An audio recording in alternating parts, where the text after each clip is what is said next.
So where I live, there is a town, yes, a whole town, that is on the National Registry of Historic Places. In this town, which was established in the late 1800s to the early 1900s, there is a church. Because of course there is. This church is stunning. Hell, the whole town is gorgeous.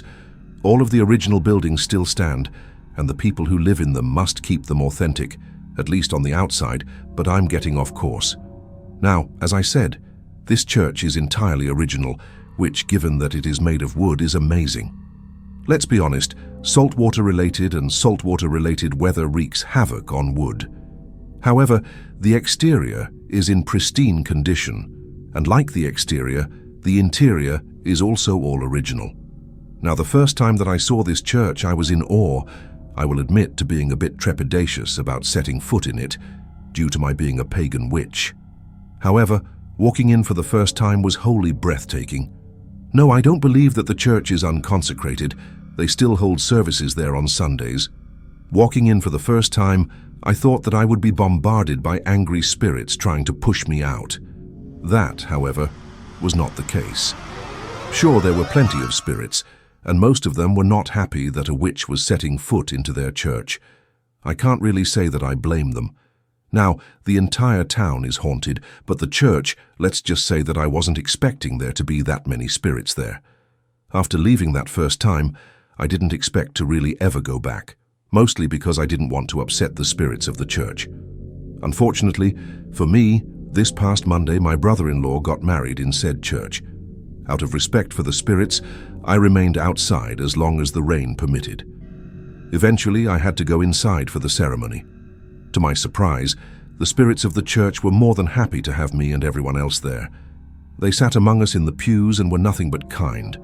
Overall, it was a lovely ceremony, even though some of the lady spirits were scandalized by the bridesmaids' dresses.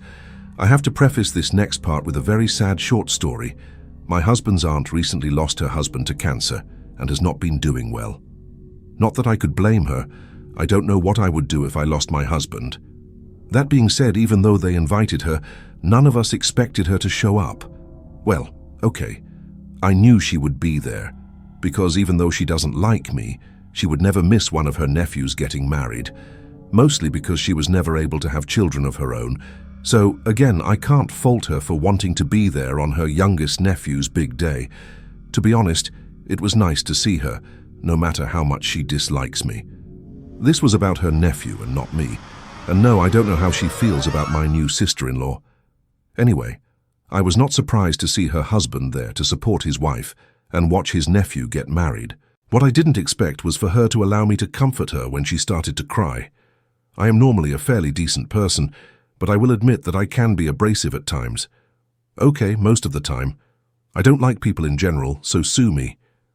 After the ceremony, and before we all left the church, I did encounter someone whom I didn't expect. One of the original pastors of the church. As previously stated, there are a lot of ghosts in this church, but I have never encountered one of the pastors before. However, as everyone was leaving and the minister who did the ceremony had left, I happened to look back up at the arch pulpit. Standing there, in all his pastoral regalia, was one of the original pastors. He was standing where the minister who performed the wedding had been standing, glaring at the spot. He looked up at me and smiled. "Thank heavens that awful man is gone," he whispered as he appeared next to me. "I despise men who require money to marry two people so obviously in love," he sighed. Besides, he was rude and annoying. I looked at him, confused as to why he was approaching me, the witch.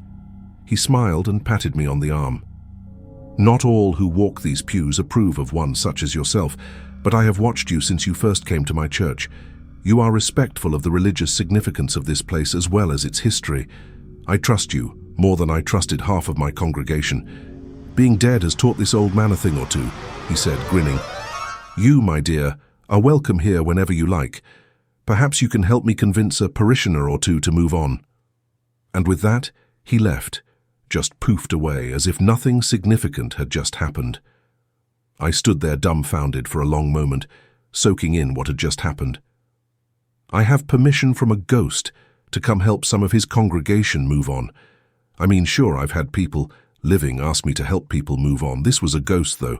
It's a new one for me. I'm not sure what to do with it. I might go back, I might not. We'll just have to wait and see.